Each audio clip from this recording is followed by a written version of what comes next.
বন্ধুরা, আজ বোনের বায়না হয়েছে পাস্তা খাবে। তার জন্য আমাকে বলছে, দিদি একটু পাস্তা বানিয়ে দে না। তার জন্য আমি এখানে সব কেটে ধুয়ে রেডি করে নিয়েছি। তো বোনের ইচ্ছা করে দিলাম একটু। তো দেখো, আমি এখানে প্রথমে কড়াইয়ে তেল দিয়ে দিয়েছিলাম, আর তারপর দিলাম রসুন কুচি, আদা কুচি দিয়ে একটু ভালো করে ভেজে নিলাম। তারপর কেটে রাখা সবজি দিয়ে দিলাম গাজর, আর তারপর দিয়ে দিয়েছিলাম ক্যাপসিকাম। তো এগুলো একটু ভালো করে নেড়ে নিলাম। তারপর আমি দিয়ে দেবো পেঁয়াজগুলো পাপড়িগুলো খুলে রেখেছিলাম, তো সেটাও দিয়ে দিলাম, দিয়ে নাড়াচাড়া দেব। আর তার সাথে দেব একটু কাঁচা লঙ্কা। তো দেখো, এখানে আমি দিয়ে দিলাম কাঁচা লঙ্কা, আর তার মধ্যে কেটে রাখা টমেটোও দিয়ে দিলাম। তো তারপর আমি এগুলোকে একটু ভালো করে নাড়াচাড়া করে নেব।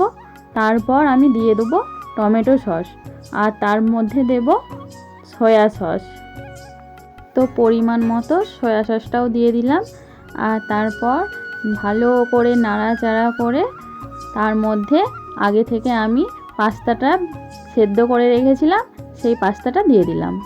তো পাস্তাটার মধ্যে আমি একটু তেল দিয়ে রেখেছিলাম যাতে ওর গায়ে না চিটিয়ে যায়। তো তারপর আমি দিয়ে একটু ভালো করে নাড়াচাড়া করে মিক্স করে নেব। তো এখানে দেখতেই পাচ্ছ আমি মিক্স করে নিয়েছি। আর তারপর আমি পরিমাণ মতো নুন মিষ্টি দিয়ে দিলাম। তো তারপর সব শেষে দিয়ে দেবো পাস্তা মশলা। তো এখানে পাস্তা মশলা দিয়ে একটুক্ষণ নাড়াচাড়া দিয়ে নামিয়ে নেব। তো বন্ধুরা, এরকম গরম গরম পাস্তা সন্ধ্যাবেলায় কার না খেতে ভালো লাগে, তাই না বন্ধুরা?